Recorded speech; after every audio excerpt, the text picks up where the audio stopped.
My wife and I were on our way home from dinner tonight when we first saw it. Dead center, in the yard of the first house that we saw.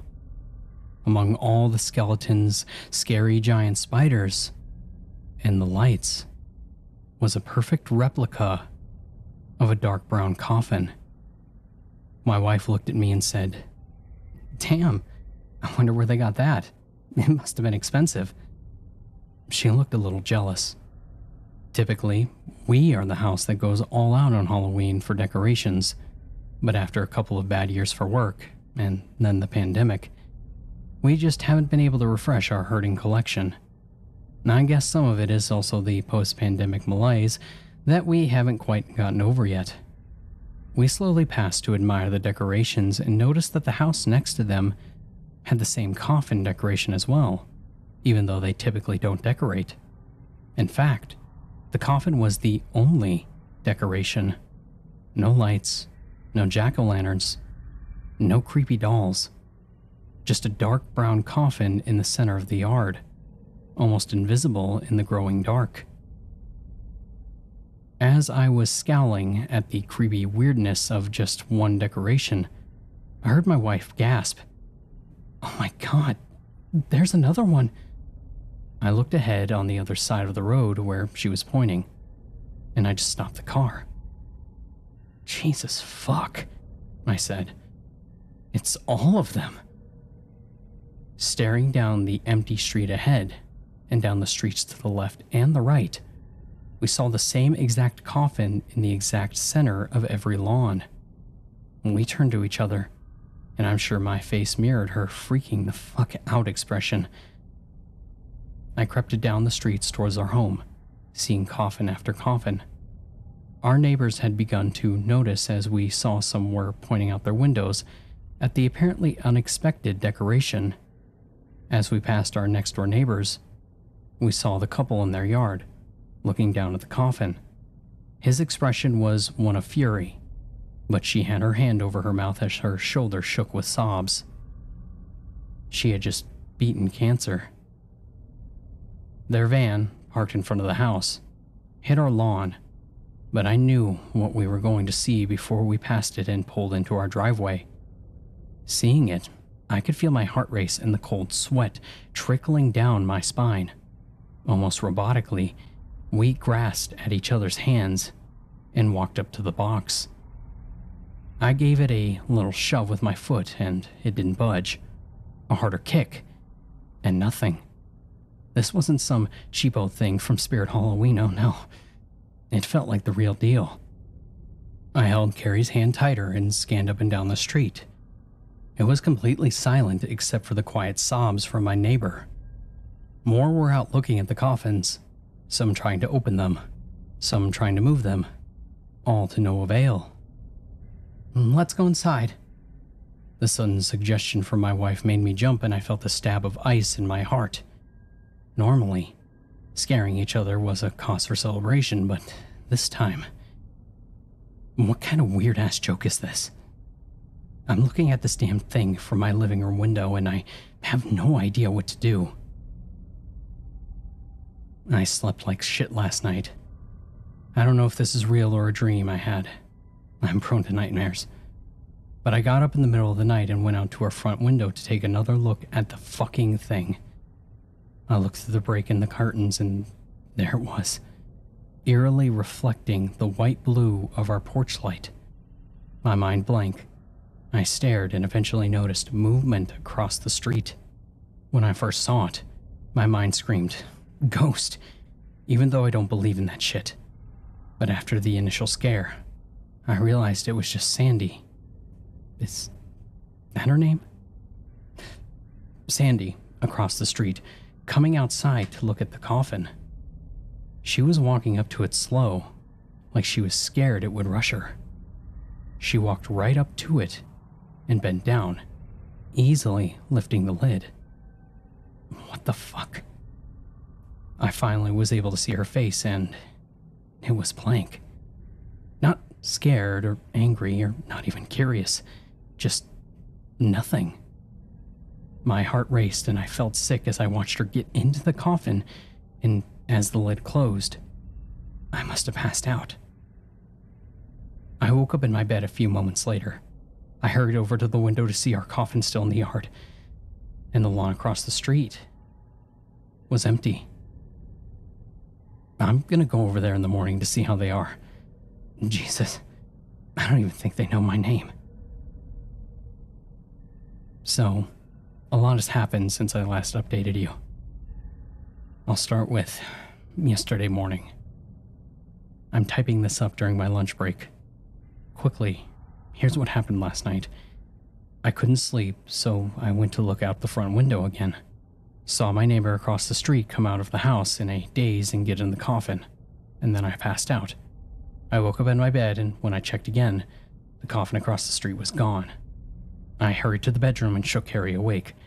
I watched her eyes go wide as I described Sandy getting into the coffin. That can't be real. I know, but the coffin is gone. What do we do? We need to check on her. I was already going to do that, right?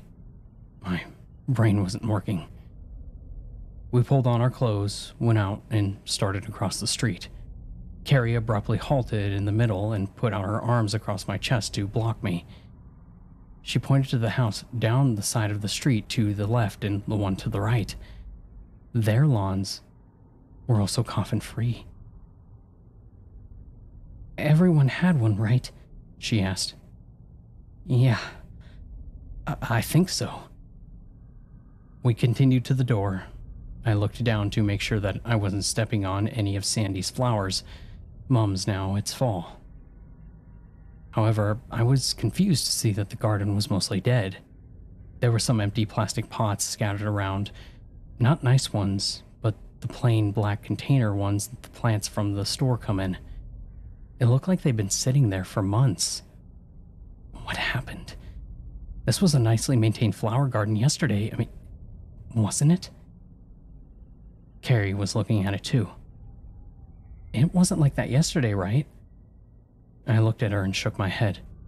She moved to the front door as I stared at the garden. Carrie's sharp rapping on the door shook me out of my reverie. She waited a few moments and knocked again. She turned to me and shrugged, a thin worry line creasing her brow. I cupped my hands around my eyes and looked into the window. I noticed right away that the foyer was a mess of boxes, tools, and even some car parts. Like I said, I didn't know her well at all, but it seemed weird that the inside of her house seemed like such a dump. I'm gonna go around back, I told her. It was uncomfortable enough just walking up to my neighbor's house and knocking. Just dropping by is a thing that seems to be going by the social wayside. Opening their side gate and entering the backyard felt straight up wrong, like I was trespassing. Well, I guess that's literally true.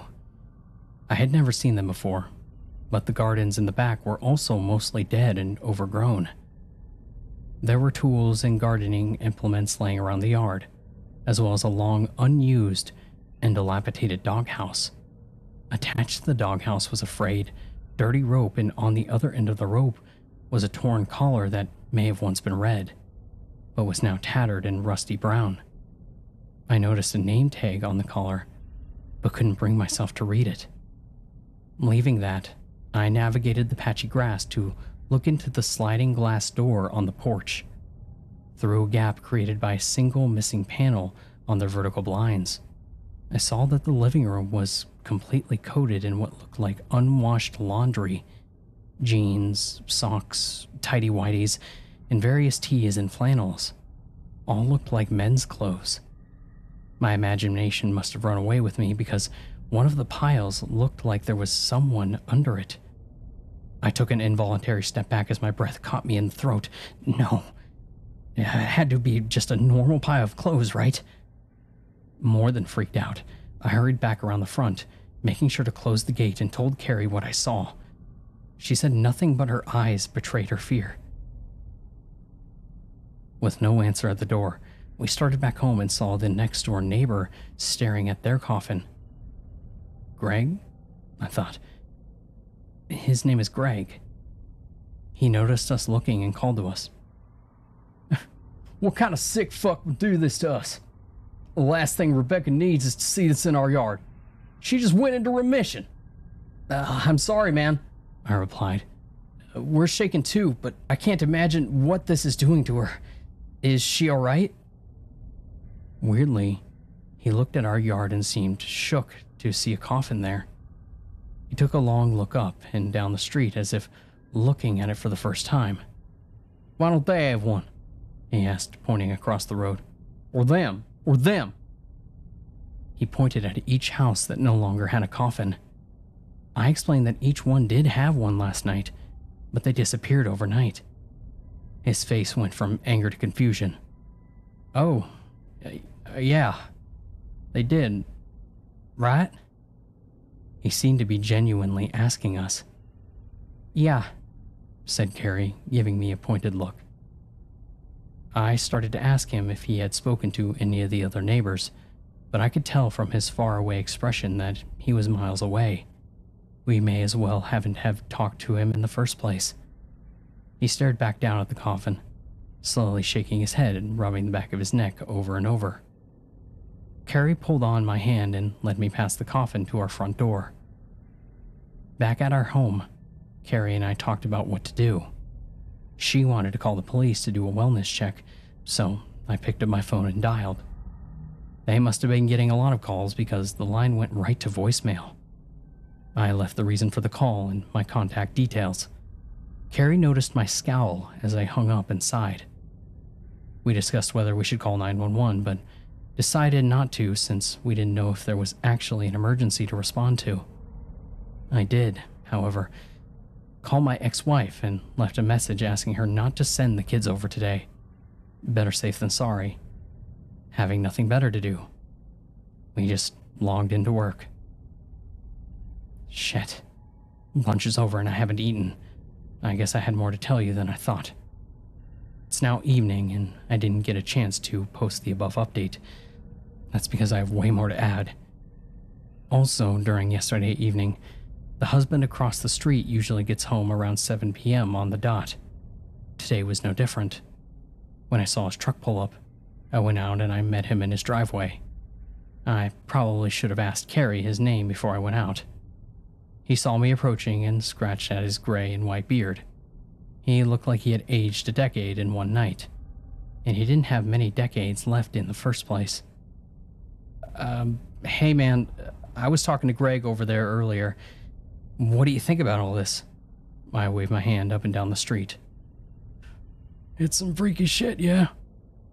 You know, at first, I thought it was the new thing everyone wanted for Halloween. Like those goddamn giant skeletons last year. Friggin' waste of money.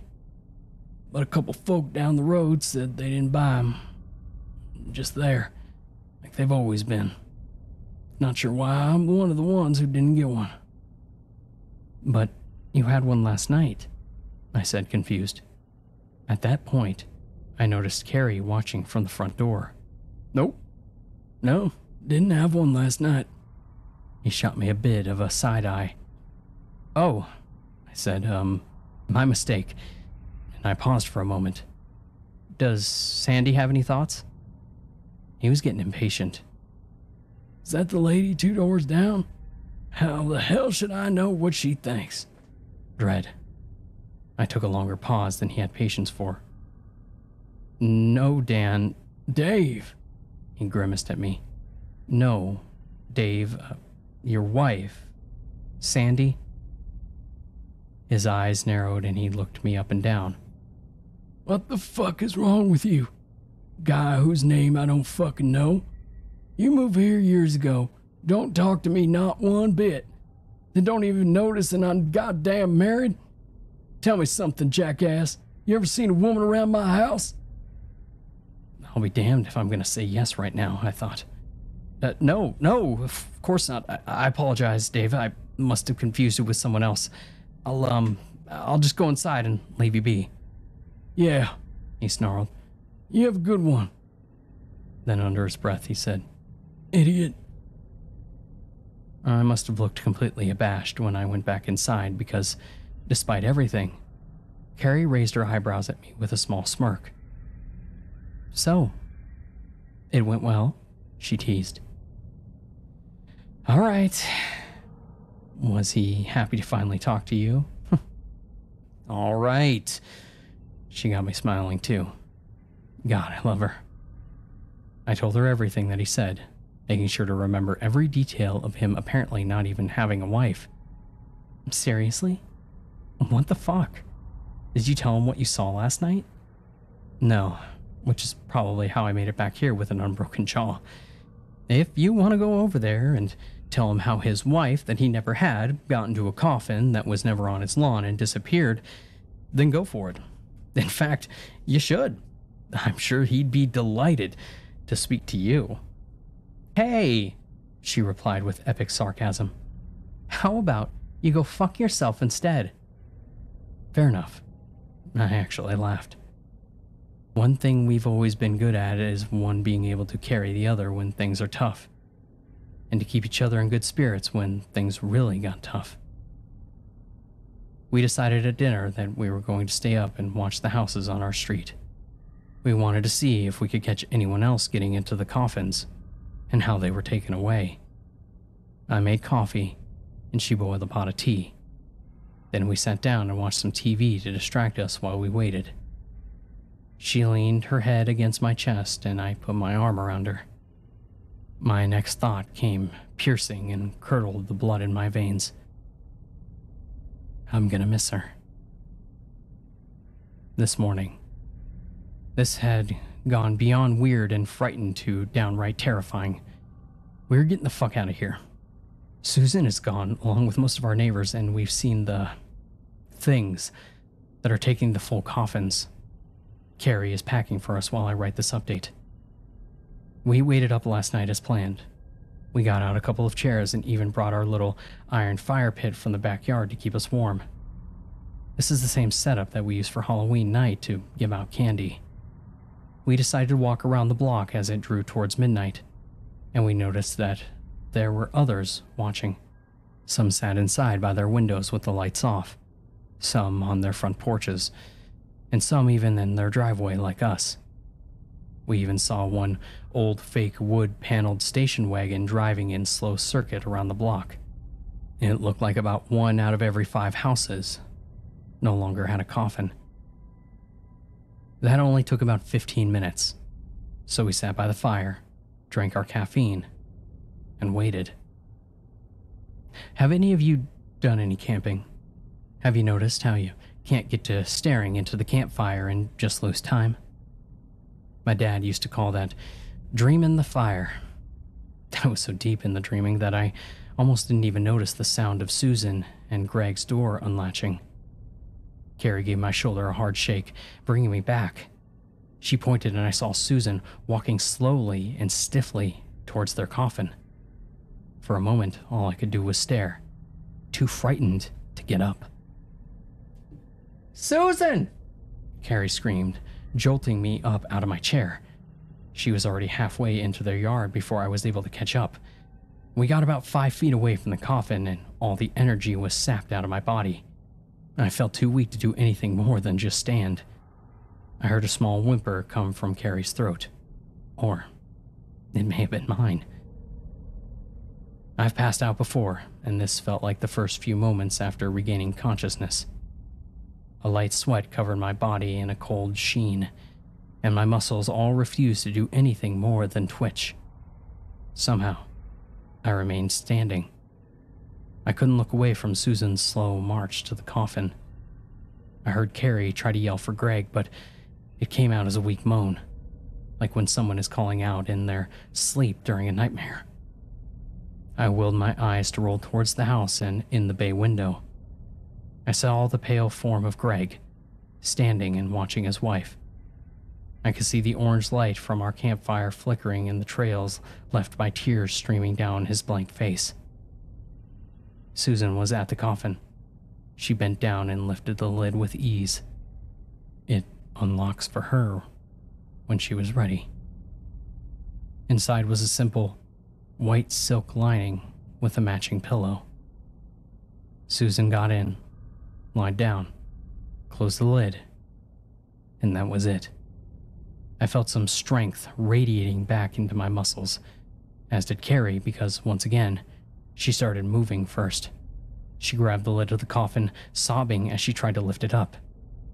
A split second later, I was with her, pulling with all remaining strength against the lid, but it held fast. We stopped at the same time. I looked again at Greg and saw him turn and walk away from the window into the darkness of his living room. "No, fuck this," I said as I turned and futilely pulled at the lid again. I felt a small pop in my lower back and heard a crazed voice in my head say, "I'm gonna feel that tomorrow." Through my frantic pulling, I felt Carrie place a shaking hand on my arm. "Joe." I stopped and looked at her, and she was just staring at the road with wild, panicked eyes. Parked on the road was a shiny hearse, so black that the light from the campfire and the stars just fell into it, trapped for all eternity. The modern angles on it were so sharp and mean, created to perfectly communicate that you have forever lost someone that you loved. Standing in line behind the Uber hearse and facing us were 4 identical figures. They were tall, towering over the top of the black machine. Their gaunt faces were turned towards us, and each showing a sneer of superiority slashing across their thin, pale lips. Held under their left arm, each held a black silk top hat, and in their right, an ebony cane topped with a simple silver globe, the only hint of color on their persons. Each moved toward the coffin and placed their cane vertically on the ground, where it balanced perfectly still. On them, they hung their hats, and their canes still did not waver. They formed a line path from their coffin to the near of the Uber hearse. They lined up on either side of the coffin and lifted it to their shoulders, showing no sign of strain. They walked in perfect sync to the Uber hearse and to the rear door, opening it to accept its prize. Neither Carrie nor I dared to move or make a sound. The ritual that we were watching was something old and unholy. The coffin was in, and the door closed with a satisfying chunk. Then the pallbearers were circling us. Their manner was one of observation, like we were something tiny and meaningless, maybe even amusing. I had never felt fear like this before. I knew no amount of running or fighting would ever overcome this absolute finality. That death was all that awaited, and it would be an eternity of horror. 2 of the pallbearers swiveled aside and gracefully bade us to our house with outstretched arms. We walked together, and then we passed them, and all faded to black. We woke up this morning together in our bed. Carrie and I looked at each other, and there was nothing to say. Later, we talked about leaving. We somehow know that we can't, but we're going to try. We've tried to call the police, and I've tried my ex-wife, and Carrie's tried her parents. All went right to voicemail, and we realized that we've gotten no calls, no voicemails or texts, no communication since this thing started. We are out today, and I'll update you soon. This will be my final update. Sunday morning, the 7th day. It's been a fucked up couple of days, but all is well. This whole experience seemed to be fading from my memory, but I'll try to give you as much detail as I can remember. So, we did try to make it out of the neighborhood. Jesus, was it a week ago? We packed some clothes, my mountain of anxiety meds, and some bathroom supplies, and got the fuck out of Dodge. Driving through the neighborhood, we saw a few of our neighbors wandering around, confused, crying, and seeming lost and alone. None even looked at us as we sped past. We also noticed even more yards with empty coffins. Looked like maybe 4 or 5 out of every 10 had someone taken. Carrie was stunned by how many had gone. I saw her mouth moving as she looked out the windows and finally figured out that she was whispering. "That's gonna be me. That's gonna be me." Over and over. I put a hand on her knee to calm her. "Hey, we're leaving. We're gonna be just fine." But she said nothing. We made it to the exit of our neighborhood and stopped. I was almost expecting to see a glowing force field holding us in, but all I saw was the road out and the entrance sign. "Welcome to Harmony Hills. No solicitors." I slowly pulled out, and once I was sure that the car wasn't going to immediately and mysteriously break down or explode, or that we were going to get sucked into a portal of hell, I hit the gas. Carrie watched the neighborhood disappear behind us and let out an audible sigh of relief. We continued driving down the empty road, feeling the freedom of the passing pines and the sand to the left and to the right of us.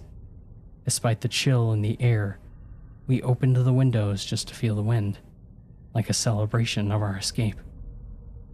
We looked at each other and even smiled a bit. "What do you think is going to happen to the rest of them?"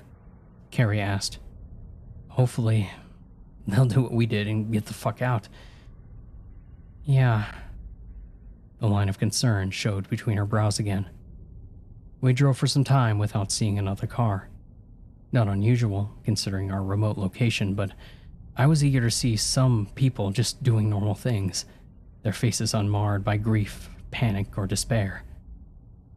Finally, we pulled into the first sign of civilization. A small strip mall with a Wawa at one end and a Cranberry Markets at the other.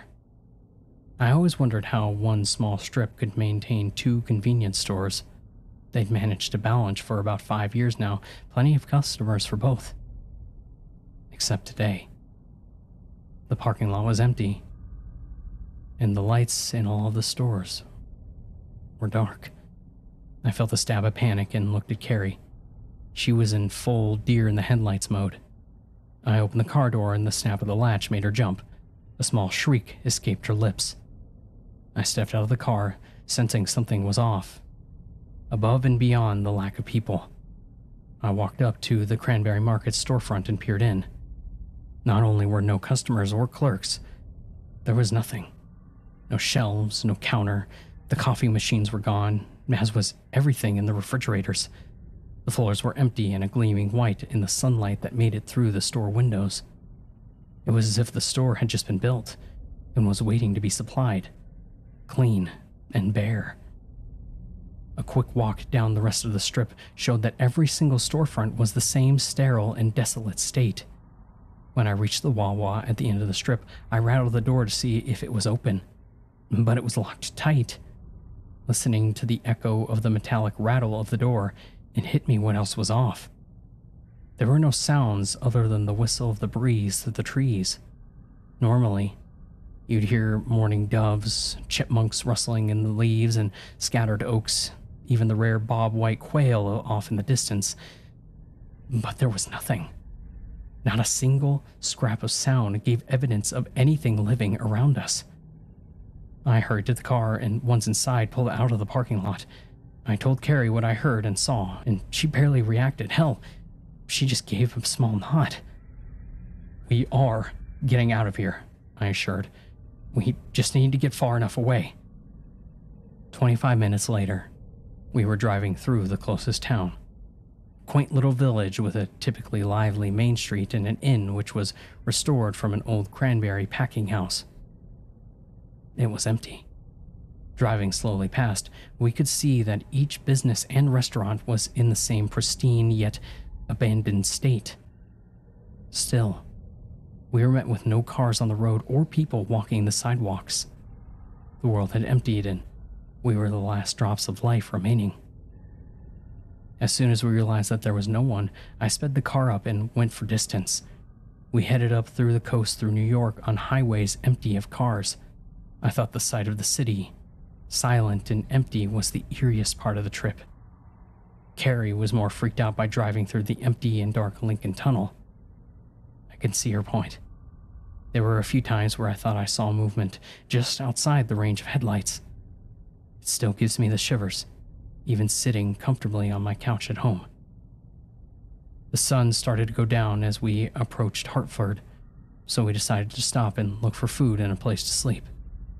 The houses around us were just as empty as every other building, so we found nothing to eat, nor could we find a bed. In the last house that we entered, we just put down a pillow made of our packed clothing and cuddled close for warmth. The lack of any sort of noise created a constant rush of white noise in our ears as our brains tried to create any kind of stimulation at all. And despite the phantom noise, we eventually slept. In my dream, I was looking out of our living room window. I could see Carrie moving slowly towards the coffin. Surrounding her were the pallbearers, with their tall, black satin hats and expressions of complete and utter glee on their long, pale faces. Their eyes widened in delight over sharp-toothed smiles, and Carrie opened the lid and started to get in. I couldn't move. Tears were streaming down my face, and I knew in a few moments I wouldn't even remember her. Meeting her at her friend's party and clicking over the old Legend of Zelda games, both of us cracking up as we each dropped our wedding rings during our wedding ceremony. All of that was about to be wiped from existence. And as the lid closed, I woke up, weeping into my hands. But something was different. I heard Carrie stir, rustling in the sheets. Sheets. I looked through my fingers like a child watching a horror movie. We were back home. I woke Carrie up the rest of the way, and she dully looked around before falling back into her pillow. Our clothes were back in the drawers, and we were in our pajamas. Looking out of our back bedroom window, I saw that the car was gone. So, that was it. We were stuck. We spent the rest of the next several days sitting in the house, just waiting. We barely spoke. I noticed that the neighbors had stopped coming outside, too. The neighborhood became as quiet and empty as the world outside had been. Every day became enshrouded by a dense fog of apathetic anticipation. Then, last night I woke at around midnight when I heard a scream from Carrie. It was the first sound that she had made in days, and it pierced through my head like a barbed arrow. I shot up out of my bed to see one of the pallbearers looking at her through the window, smiling and beckoning to her. Suddenly, I felt energy fly back into my body, and I ran down the stairs to where our bedroom was on the outside of the house. When I got there, I could hear my heart racing in my ears and feel the surges of blood pulsating in my neck. Nothing. The pallbearer had spirited away, if he had ever been there at all. Without deciding to, I started walking around the block as the vigor left my body. I noticed that only 1 or 2 out of every 10 houses now had a casket, and I realized that this was about to be the end. Back at my house, I mourned the life Carrie and I had together, knowing it was already lost. Midnight, Monday the 31st. Yesterday, Carrie didn't get out of bed. She just wrapped herself in a cocoon of sheets with just her eyes and nose peeking out. I tried to rouse her, but she didn't react. I spent the day on the couch, wasting the last few moments that I had with her. When night came, I went back up to bed and kissed her on the cheek, through the blankets as I got under the covers. Midnight. I woke to a moon that is painting our room in an incandescent white blue into an empty bed. There was no stab of fear, no heart leaping into my throat, just a dull, plodding ache of loss.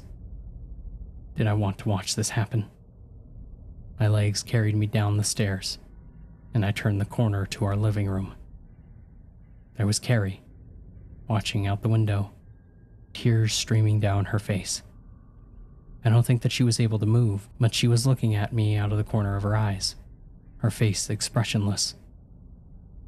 And I understood. The strength is gone from my legs, and I sit heavily on the couch. Inevitability washing over me as I thought about what it was like to be gone, to never have to be here in the first place.